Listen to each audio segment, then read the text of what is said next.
Hello everyone, welcome to study wings education. जैसे कि आप सबको पता है, हम इंडियन पॉलिटिकल सिस्टम पढ़ रहे थे। इंडियन पॉलिटिकल सिस्टम में अभी तक हमने क्या क्या कवर किया है?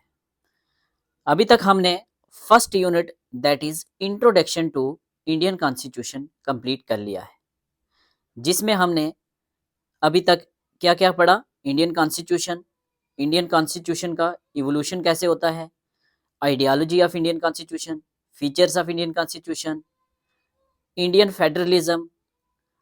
फेडरलिज्म का स्ट्रक्चर, नेचर और अमर्जिंग ट्रेंड्स। उसके बाद हमने किया fundamental rights, directive principles of state policy, fundamental duties. उसके बाद हमने कवर किया amendment of constitution, provisions and procedure of amendment of Indian constitution. तो फर्स्ट यूनिट हमने डिटेल में कवर कर लिया है। आज हम स्टार्ट करेंगे इंडियन पॉलिटिकल सिस्टम का सेकंड यूनिट, जो कि है गवर्नमेंट स्ट्रक्चर्स एंड फंक्शंस। क्या मतलब है इसका? मींस इंडिया की गवर्नमेंट का स्ट्रक्चर क्या है और वो काम कैसे करती है, जिसमें हम आज के लेक्चर में अपना फर्स्ट सब यूनिट स्टार्ट करेंगे, जो कि है इंडियन पार्लियामेंट। इस लेक्चर में हम कवर करेंगे इंडियन पार्लियामेंट, इंडियन पार्लियामेंट का कंपोजिशन, उसमें क्या क्या आता है, जैसे राज्यसभा है, लोकसभा है और प्रेसिडेंट है। ये तीन चीज़ें ही आती हैं ना। उसके बाद इंडियन पार्लियामेंट की पावर्स क्या हैं और लेजिस्लेटिव प्रोसीजर क्या है, कानून कैसे बनाए जाते हैं। ठीक है। पार्लियामेंट में आज के लेक्चर में Lok Sabha, Rajya Sabha, power, legislative procedure, ये सारी चीज़ें हम करेंगे। और प्रेसिडेंट जो कि पार्लियामेंट का पार्ट है, इसको अलग से सिलेबस में पूछा है, तो नेक्स्ट यूनिट में हम अलग से प्रेसिडेंट की पावर्स, पोजीशंस और रोल को देखेंगे अपने अगले लेक्चर में। ठीक है। So let's start today's lecture. सबसे पहले हम कवर करते हैं कंपोजिशन ऑफ इंडियन पार्लियामेंट, कि इंडिया के पार्लियामेंट का कंपोजिशन क्या है, उसके कंपोनेंट कितने हैं। तो क्वेश्चन पूछा जाता है इंडिया के पार्लियामेंट के कितने कंपोनेंट हैं। एक कंपोनेंट है, दो हैं, तीन हैं या चार हैं? तो आंसर होगा तीन कंपोनेंट। कौन कौन से? लोकसभा, राज्यसभा और प्रेसिडेंट। ठीक है। कौन सा आर्टिकल है जो बात करता है कि पार्लियामेंट ऑफ इंडिया के तीन कंपोनेंट होंगे? तो आर्टिकल 79 बात करता है इंडिया के पार्लियामेंट के तीन कंपोनेंट होंगे। कौन कौन से? लोकसभा एक, राज्यसभा दो, प्रेसिडेंट ऑफ इंडिया तीन, या प्रेसिडेंट, राज्यसभा, लोकसभा, जो भी है ऊपर नीचे आप तीन चीजें हैं। प्रेसिडेंट जो होता है ये इंटीग्रल पार्ट होता है पार्लियामेंट का, बट हाउस का पार्ट नहीं होता। क्वेश्चन एग्जाम में पूछा जाता है। President of India integral part है पार्लियामेंट का, president of India integral part है पार्लियामेंट का, बट हाउस का पार्ट नहीं है। हाउस मींस राज्यसभा और लोकसभा। राज्यसभा को कहा जाता है अपर हाउस और लोकसभा को कहा जाता है लोअर हाउस। एल से लोकसभा, एल से लोअर हाउस, दूसरा बच गया राज्यसभा, तो upper house. Council of states किसको कहा जाता है? तो राज्यसभा को कहा जाता है काउंसिल ऑफ स्टेट्स।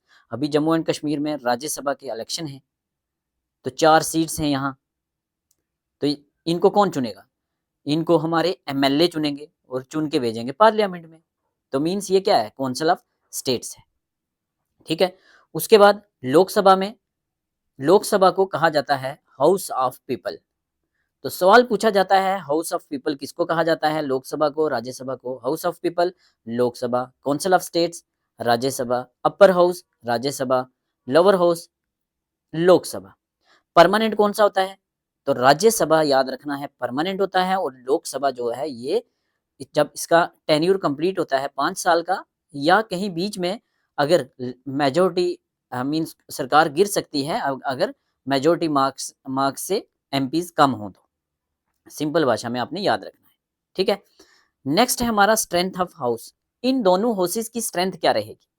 क्वेश्चन यहां से बनता है। लोकसभा की स्ट्रेंथ होती है, याद रखना, 552, बट एट प्रेजेंट है 543। लोकसभा की स्ट्रेंथ कितनी होती है? 552, बट आज कितनी है? 543। ठीक है, इसको आपको नीचे क्लैरिटी मिल जाएगी कि 550 क्यों नहीं 552 क्यों लिखा है, वो चीज़ें क्लियर हो जाएंगी। आप 550 भी याद रख सकते हैं, 552 भी याद रख सकते हैं, क्यों, अभी हम नीचे बात करेंगे। बट एट प्रेजेंट कितनी स्ट्रेंथ है, 543। कौन इलेक्ट करता है लोकसभा के मेंबर्स को, तो लोकसभा के मेंबर्स कौन होते हैं, एमपी, मेंबर ऑफ पार्लियामेंट। जैसे जम्मू कश्मीर से हमने चुन के भेजा है, डॉक्टर जतिंदर सिंह को चुन के भेजा है, जुगल किशोर को भेजा है, फिर वहाँ से हमने आगा सैयद राहुल्ला मेहंदी को भेजा है, मियाँ अल्ताफ़ को भेजा है, ठीक है ना। तो ये लोकसभा के एमपी हैं। इनको किसने चुना था, एमएलएज ने चुना था, नहीं, हम लोगों ने चुना था। तो ये डायरेक्टली इलेक्टेड होते हैं लोगों के द्वारा। उसके बाद राज्यसभा की मैक्सिमम स्ट्रेंथ होती है 250। एट प्रेजेंट कितनी है, एट प्रेजेंट है 545 मेंबर्स, ठीक है, 545 मेंबर है एट प्रेजेंट, ठीक है। और ये जो 250 है ये इंक्लूडिंग होती है 12 नॉमिनेटेड एमपी। यहां से चीजें क्लियर होती हैं। क्या लोकसभा में कोई नॉमिनेटेड एमपी होता है, तो लोकसभा में 2 नॉमिनेटेड मेंबर जो थे हुआ करते थे, अब नहीं है। किसके थे, एंग्लो इंडियन कम्युनिटी के, एंग्लो इंडियन कम्युनिटी से 2 मेंबर को नॉमिनेट करते थे, कौन, प्रेसिडेंट ऑफ इंडिया। बट ये प्रोविजन अब खत्म हो गया है। किसने खत्म किया है, कॉन्स्टिट्यूशन के 104 नंबर के अमेंडमेंट ने। ये 104 नंबर भी इंपॉर्टेंट है, कब, 2020 में। तो नॉमिनेटेड मेंबर लोकसभा में होते थे 2, अब नहीं है। राज्यसभा में नॉमिनेटेड मेंबर कितने होते हैं, 12 नॉमिनेटेड मेंबर होते हैं। कौन करता है, ये भी प्रेसिडेंट करता है।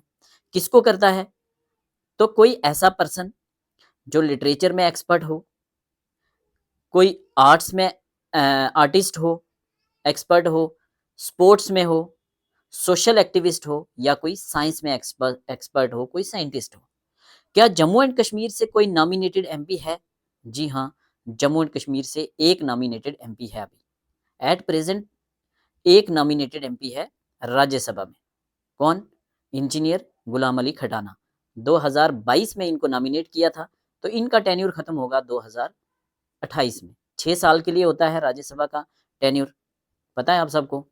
6 साल के बाद, हर 2 साल के बाद 1/3 मेंबर रिटायर होते रहते हैं, ठीक है। तो इतना समझ आ गया, चलिए आगे चलते हैं। नेक्स्ट क्वेश्चन यहां से बनता है कि मेंबर्स की क्वालिफिकेशन क्या होगी, कौन से मेंबर, लोकसभा के और राज्यसभा के। एज कितनी होगी, तो अगर तो लोकसभा का है तो 25 साल, राज्यसभा के लिए 30 साल। चाहे लोकसभा का है चाहे राज्यसभा का है, इंडियन सिटीजन ही होना चाहिए। बाकी जो क्राइटेरिया हैं वो किसके अंडर दिए गए हैं, रिप्रेजेंटेशन ऑफ पीपल एक्ट 1951, जो हम पढ़ेंगे, ठीक है। नेक्स्ट है पावर क्या क्या है इंडियन पार्लियामेंट की। इंडियन पार्लियामेंट की पावर्स क्या क्या है, क्या कर सकते हैं ये लोग जो लोकसभा के मेंबर हैं या राज्यसभा के हैं, और प्रेसिडेंट, 3 कंपोनेंट है ना, लोकसभा, राज्यसभा और प्रेसिडेंट। इनके पास क्या पावर्स हैं, इनके पास बहुत सारी पावर्स हैं। कौन कौन सी हैं, पहले हम देखते हैं, ओवरव्यू लेते हैं। एक तो लेजिस्लेटिव पावर्स होती हैं, कानून बनाने की। फिर उसके बाद एग्जीक्यूटिव पावर्स होती हैं, जो कानून बनाए उनको एग्जीक्यूट करना है। फिर फाइनेंशियल पावर्स होती हैं। फिर अमेंडमेंट पावर्स होती हैं, कॉन्स्टिट्यूशन को ये लोग अमेंड कर सकते हैं। फिर इलेक्टोरल पावर्स होती हैं और जुडिशियल पावर्स होती हैं, ठीक है। कौन कौन सी, judicial, electoral, amendment powers, financial power, executive powers and legislative powers. अब इनको हम देखते हैं डिटेल में, क्वेश्चन कहाँ कहाँ से बनेंगे। लेजिस्लेटिव पावर हमने पढ़ा है, आपको पता है 7th शेड्यूल में 3 लिस्ट होती हैं, स्टेट लिस्ट, सेंटर लिस्ट या यूनियन लिस्ट और कनकरेंट लिस्ट। 3 पढ़ी है हमने। एक स्टेट लिस्ट होती है, दूसरी यूनियन लिस्ट होती है, स्टेट लिस्ट जिसमें स्टेट कानून बना सकता है, यूनियन लिस्ट जिसमें सेंट्रल गवर्नमेंट कानून बना सकती है, मींस पार्लियामेंट ऑफ इंडिया कानून बना सकती है, और उसके अलावा कनकरेंट लिस्ट जिसमें दोनों मिलकर कानून बना सकते हैं। तो आपको क्या लगता होगा कि लेजिस्लेटिव पावर किस किस में होगी, भाई लेजिस्लेटिव पावर इंडियन पार्लियामेंट की यूनियन लिस्ट में होगी और कनकरेंट लिस्ट में होगी, ऐसा ही है ना, स्टेट लिस्ट में नहीं होगी, ऐसा हमें लगता है, बट यहाँ से क्वेश्चन बन सकता है। इंडियन पार्लियामेंट, क्वेश्चन पूछा जा सकता है कि क्या इंडियन पार्लियामेंट स्टेट लिस्ट में कानून बना सकती है, तो यहाँ बना सकती है, कब, स्पेशल सर्कमस्टेंसेस के अंडर। वो स्पेशल सर्कमस्टेंसेस की बात कहाँ की गई है, तो आर्टिकल 249, आर्टिकल 250, आर्टिकल 252। क्या क्या ये हैं? Articles 249, 250 and 252 parliaments power our state list. Match करने के लिए आ सकता है कि पार्लियामेंट्स पावर अवर स्टेट लिस्ट, स्टेट लिस्ट में पार्लियामेंट कानून बना सकती है, लेजिस्लेट कर सकती है। इसके साथ मैच करने के लिए आए तो आर्टिकल 249 हो तो आप करेंगे, 250 हो या 252 हो। याद रखना 249, 250 और 51 नहीं है, 52 है। ठीक है। कहता है कि अंडर नॉर्मल सर्कमस्टेंसेस हमें पता है कि ओनली स्टेट लेजिस्लेचर, सिर्फ और सिर्फ स्टेट लेजिस्लेचर ही कानून बना सकते हैं स्टेट लिस्ट में। ये हमने पढ़ा है। कहाँ पढ़ा है? लिस्ट सेकंड में, 7th शेड्यूल में। फर्स्ट लिस्ट क्या है? फर्स्ट लिस्ट 3 लिस्ट हम पढ़ चुके हैं, इस पे नहीं जाएंगे। सेंटर, ये union list, state list, concurrent list. ठीक है। तो जो सेकंड लिस्ट है स्टेट लिस्ट, उसमें ये कहाँ है? 7th शेड्यूल में।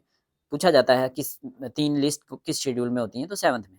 तो इनमें जो यूनियन और कंकरेंट है उसी में बनाती है सेंट्रल गवर्नमेंट। स्टेट में तो स्टेट गवर्नमेंट या स्टेट लेजिस्लेचर, एमएलएस बनाते हैं।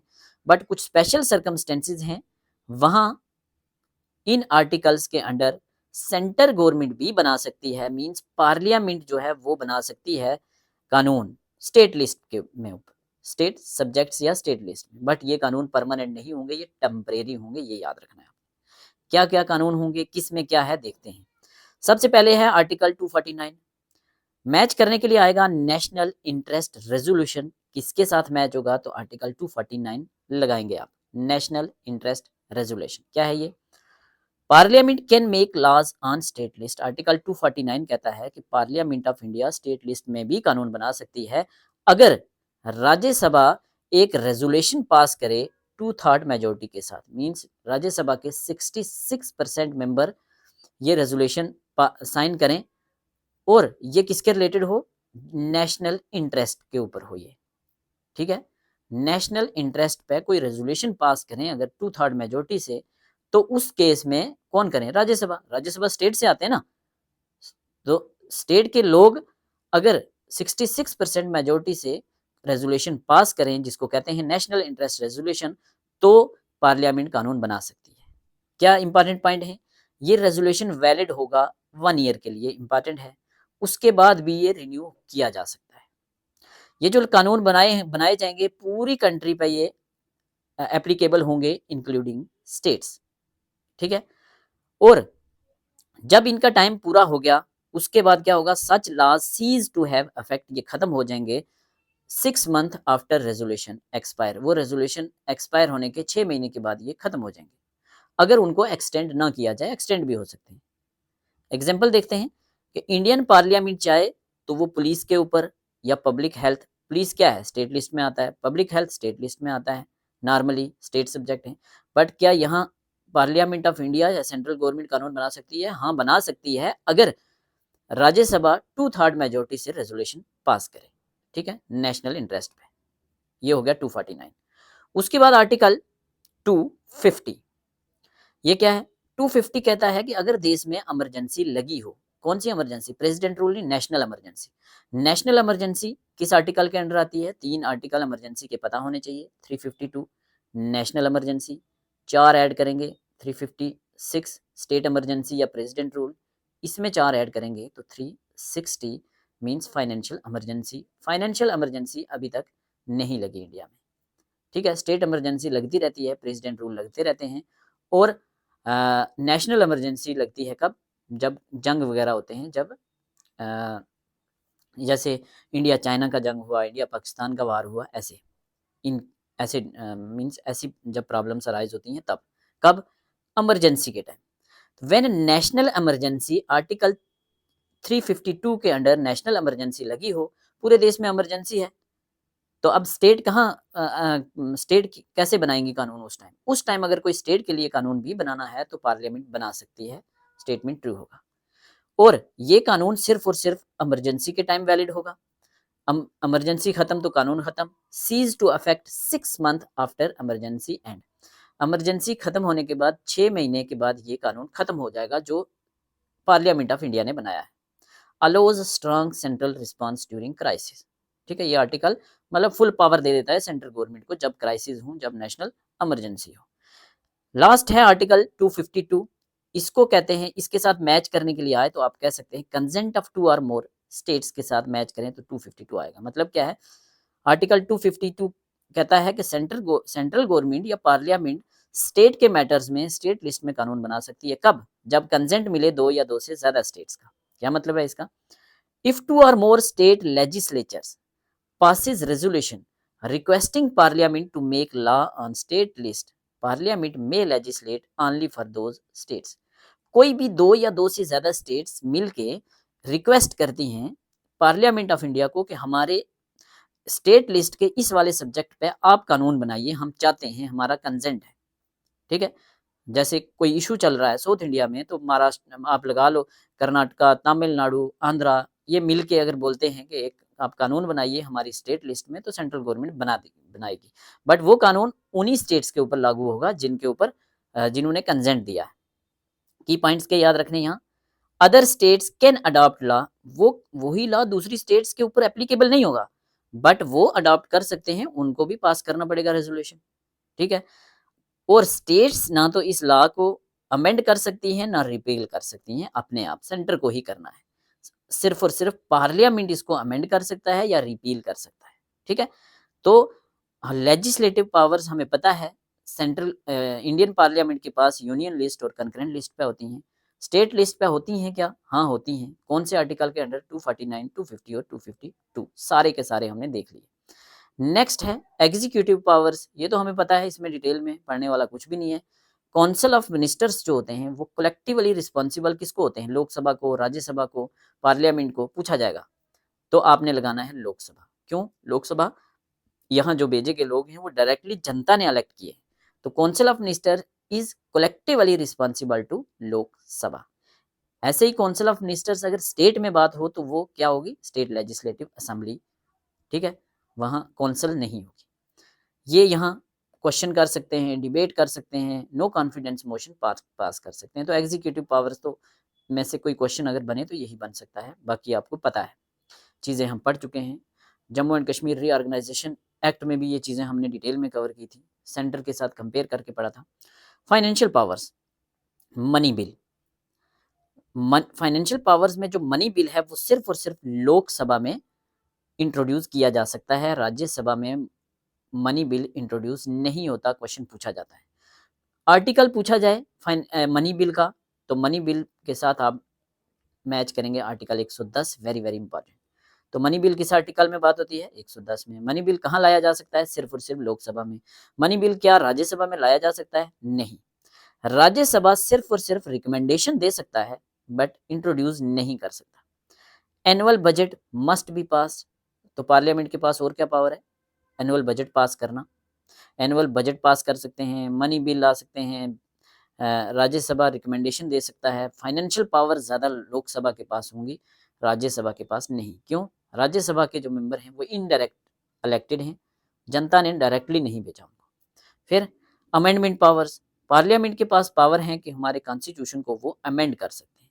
कौन सा आर्टिकल है अमेंडमेंट कॉन्स्टिट्यूशन को अमेंड करने के लिए? आर्टिकल 368 पढ़ चुके हैं, इंपॉर्टेंट है। 110 very important, 368 very important. Fundamental rights के आर्टिकल बहुत इंपॉर्टेंट हैं, वहाँ से 100% क्वेश्चन आएंगे। Fundamental rights, fundamental duties, DPSPs हमने डिटेल में कवर किए हैं, तो उस लेक्चर से आप 2-3 क्वेश्चन एक्सपेक्ट कर सकते हैं। नेक्स्ट पावर है इलेक्टोरल पावर्स, पार्लियामेंट के पास वोट देने की पावर है। पार्लियामेंट मीन्स लोकसभा और राज्यसभा के एमपीज के पास पावर है कि वो वोट दें। किसको देंगे? प्रेसिडेंट को चुन सकते हैं। प्रेसिडेंट को क्या लोकसभा और राज्यसभा के एमपीज ही चुनते हैं? नहीं, स्टेट लेजिस्लेटिव असेंबली के लोग भी होते हैं। वाइस प्रेसिडेंट को चुन सकते हैं। वाइस प्रेसिडेंट को क्या स्टेट लेजिस्लेटिव असेंबली के लोग चुनते हैं? नहीं, वाइस प्रेसिडेंट में वोट करते हैं सिर्फ और सिर्फ लोकसभा और राज्यसभा। तो ये क्वेश्चन भी पूछा जाता है, ये क्वेश्चन भी पूछा जाता है, 368 भी पूछा जाता है, उसके बाद 110 भी पूछा जाता है। सिर्फ एग्जाम में आने वाली चीजें हैं। क्या पार्लियामेंट के पास जुडिशियल पावर है? अगर आंसर आए, आपको लगेगा यार वो तो जुडिशरी के पास होता है, आप उस क्वेश्चन गलत कर देते हैं। जी हाँ, जुडिशियल पावर भी है। क्या पावर है जुडिशियल? प्रेसिडेंट को इम्पीच कर सकते हैं। कौन सा आर्टिकल बात करता है? आर्टिकल 61। और क्या कर सकते हैं? सुप्रीम कोर्ट के जजेस को हटा सकते हैं, हाई कोर्ट के जजेस को हटा सकते हैं, कैग को हटा सकते हैं, चीफ इलेक्शन कमिश्नर को हटा सकते हैं। तो जुडिशियल पावर्स भी होती हैं, कहाँ कहाँ देख लिया हमने। सेशन पे क्वेश्चन पूछा जाता है, टोटल सेशन कितने होते हैं, तो 3 सेशन होते हैं। एक क्वेश्चन तो ये बनता है। दूसरा, कौन कौन से सेशन होते हैं, तो सबसे पहले होगा बजट सेशन, सेकंड नंबर पे होगा मॉनसून सेशन और तीसरे नंबर पे होगा विंटर सेशन। सबसे लंबा सेशन कौन सा होता है, तो बजट सेशन। बजट सेशन कहाँ से कहाँ तक होता है, फरवरी से लेकर मई तक। मॉनसून सेशन का टाइम पीरियड क्या है, जुलाई से सितंबर तक। विंटर सेशन का टाइम पीरियड नवंबर से दिसंबर। ठीक है, तो सबसे छोटा सेशन विंटर सेशन, सबसे बड़ा सेशन बजट सेशन। ठीक है, इन दोनों के बीच आ गया मॉनसून सेशन। क्वेश्चन पूछा जाता है कि 2 सेशन के बीच में मैक्सिमम गैप कितना होना चाहिए, तो 6 महीने से ज्यादा गैप नहीं होना चाहिए। तो अगर 6 महीने का गैप हो तो इसका मतलब एक साल में दो मिनिमम सेशन तो होने ही चाहिए। ठीक है, एक साल में एटलीस्ट 2 सेशन होने ही चाहिए, मस्ट है। और 2 सेशन के बीच में गैप 6 महीने से ज्यादा नहीं होना चाहिए। यहां से इतने ही क्वेश्चन बनते हैं। नेक्स्ट है टाइप्स ऑफ बिल्स। कोई भी कानून बनाना हो तो पहले बिल इंट्रोड्यूस किया जाता है। वो बिल या तो लोकसभा में होगा या राज्यसभा में होगा। अगर लोकसभा से पास होता है तो राज्यसभा में जाएगा, वहां से पास होगा तो प्रेसिडेंट ऑफ इंडिया उस पर मोहर लगाएगा तो वो बन जाएगा एक्ट। यही नॉर्मल प्रोसीजर होता है ना। तो ये बिल कौन कौन से होते हैं, हम वही पढ़ेंगे जो आपके एग्जाम में पूछा जाएगा उतना। Types of bills, ordinary bills होते हैं, मनी बिल होते हैं, फाइनेंशियल बिल होते हैं और कॉन्स्टिट्यूशनल अमेंडमेंट बिल होते हैं। ऑर्डिनरी बिल जो नॉर्मल कानून बनते हैं, इनको किस हाउस में लाया जाता है, तो लोकसभा में भी इनको इंट्रोड्यूस किया जा सकता है, राज्यसभा में भी इंट्रोड्यूस किया जा सकता है। कौन सा बिल है जो लोकसभा में या राज्यसभा में किसी में भी इंट्रोड्यूस किया जा सकता है, तो ऑर्डिनरी बिल। ठीक है, क्या ऑर्डिनरी बिल के लिए प्रेसिडेंट की रिकमेंडेशन की जरूरत है, तो नहीं जरूरत।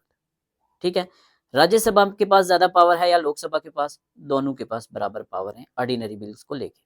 उसके बाद है मनी बिल। मनी बिल सिर्फ और सिर्फ लोकसभा में लाया जा सकता है, राज्यसभा में नहीं लाया जा सकता। आर्टिकल कौन सा है, 110, वेरी वेरी इंपॉर्टेंट पूछा जाता है। राज्यसभा सिर्फ और सिर्फ यहाँ रिकमेंड कर सकता है या एडवाइस दे सकता है, पावर लोकसभा के पास होती है मनी बिल को लेके, तभी यहाँ से क्वेश्चन बनता है। फाइनेंशियल बिल के लिए कौन सा हाउस इंपॉर्टेंट है, लोकसभा या राज्यसभा, लोकसभा। ठीक है, फाइनेंशियल बिल हो या मनी बिल हो, वो सिर्फ और सिर्फ लोकसभा में इंट्रोड्यूस किया जा सकता है। जब बात पैसे की हो तो बात जनता की है, तो जनता के चुने हुए रिप्रेजेंटेटिव लोकसभा में हैं जो डायरेक्टली चुने गए। कौन कौन से बिल के लिए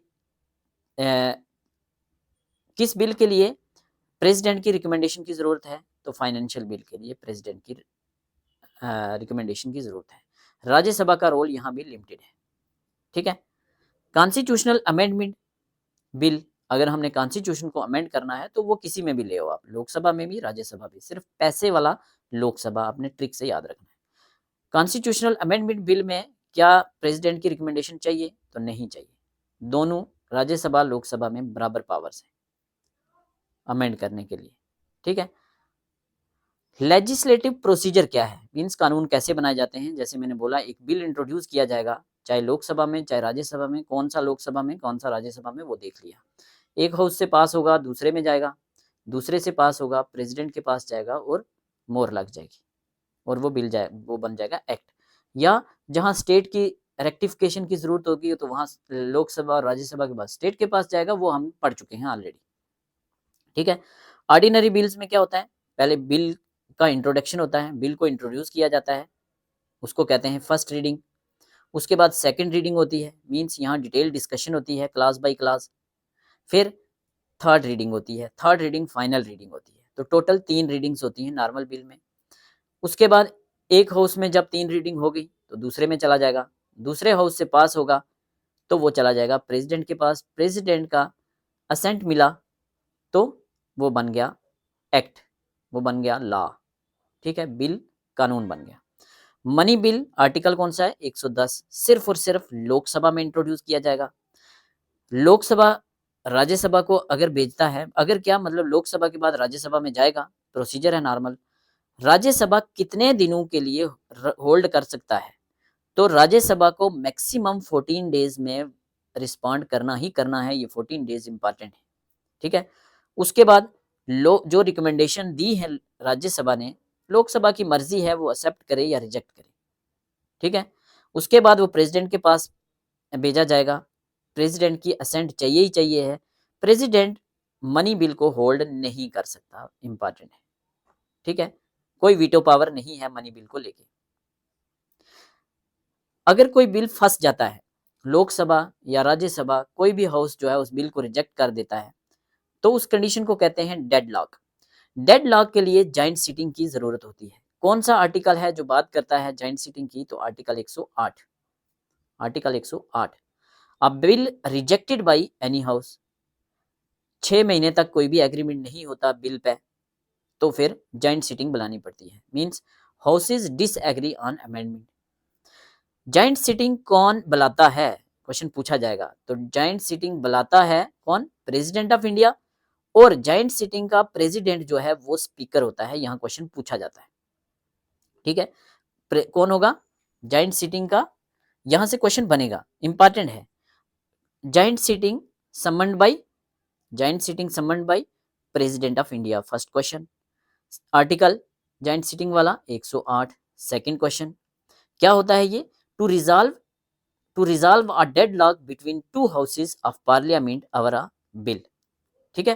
president can do this if any house reject a bill.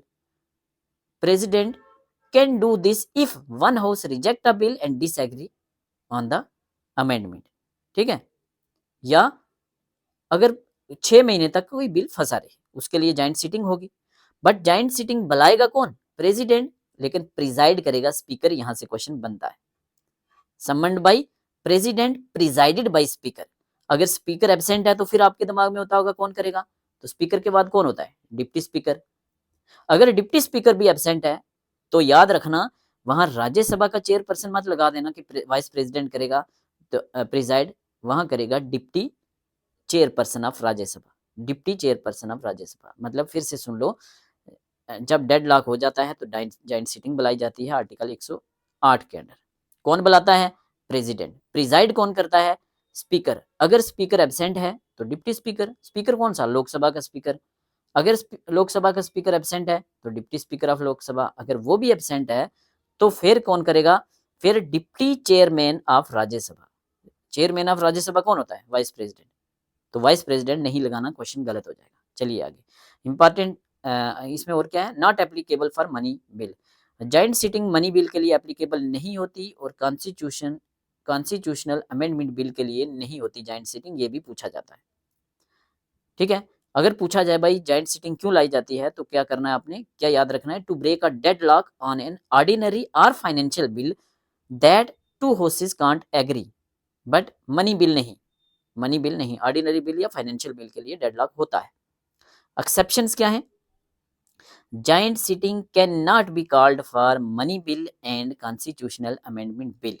Money bill और कॉन्स्टिट्यूशनल अमेंडमेंट बिल में कोई डेडलॉक आ जाए तो उस केस में हम जॉइंट सीटिंग नहीं बुला सकते, प्रेसिडेंट नहीं बुला सकता। यहां से इतने ही क्वेश्चन बनते हैं। इंपॉर्टेंट कुछ पॉइंट देख लो। राज्यसभा का टेन्यूर, लोकसभा का टेन्यूर मैक्सिमम 5 साल होता है या जब तक मेजोरिटी हो, बट राज्यसभा का टेन्यूर 6 साल होता है, 5 साल नहीं होता, ठीक है। परमानेंट हाउस किसको कहते हैं? राज्यसभा को। 1/3 मेंबर रिटायर होते रहते हैं राज्यसभा के हर 2 साल के बाद, ये क्वेश्चन भी पूछा जाता है। स्पीकर का role decide on money bill और एंटी डिफेक्शन लॉ में या मनी बिल में मेन रोल स्पीकर का होता है, वो डिसाइड करता है। पार्लियामेंट की प्रोसीडिंग के लिए मिनिमम कितने मेंबर चाहिए? पार्लियामेंट के एक सेशन को प्रोसीड करने के लिए जो टर्म यूज की जाती है वो है कोरम। कोरम मींस मिनिमम कितने मेंबर चाहिए ताकि पार्लियामेंट की प्रोसीडिंग स्टार्ट हो, तो 1/10 ऑफ टोटल मेंबरशिप इंपॉर्टेंट है, ठीक है। प्रेसिडेंट के असेंट की बात करें तो वो असेंट दे सकता है, रोक सकता है वीटो पावर के तहत, या रिटर्न कर सकता है बिल, बट मनी बिल में ऐसा नहीं कर सकता, असेंट देना ही देना है, ठीक है। बजट की बात करें तो यहाँ से एक क्वेश्चन पूछा जाता है। हमारे कॉन्स्टिट्यूशन में वर्ड बजट कहीं भी मेंशन नहीं है। बजट की जगह जो वर्ड है वो है एनुअल फाइनेंशियल स्टेटमेंट, आर्टिकल 112 के अंडर, ठीक है। तो हमने पार्लियामेंट हमने क्या क्या कवर कर लिया? हमने कवर कर लिया इस लेक्चर में कंपोजिशन इंडियन पार्लियामेंट की, पावर इंडियन पार्लियामेंट्स की क्या क्या पावर्स हैं और प्रोसीजर क्या है, सारी चीज़ें देख ली, important, to the point, crispy, concise way में। ठीक है, तो पार्लियामेंट का पार्ट ही होता है प्रेसिडेंट। तो प्रेसिडेंट आपके सिलेबस में अलग से मेंशन है, तो नेक्स्ट लेक्चर में हम पढ़ेंगे president of India, powers, positions और रोल ऑफ प्रेसिडेंट। ठीक है, हमारे नोट्स अवेल करने के लिए हमें व्हाट्सअप करें, व्हाट्सअप नंबर डिस्क्रिप्शन में मेंशन है। अभी तक के जितने भी लेक्चर हमने यूट्यूब पे अपलोड किए हैं वो सारे के सारे आप नोट्स अवेल कर सकते हैं। उसकी जानकारी के लिए व्हाट्सअप करें, हमें डिस्क्रिप्शन में नंबर मेंशन है। थैंक यू सो मच, मिलते हैं अपने नेक्स्ट लेक्चर में।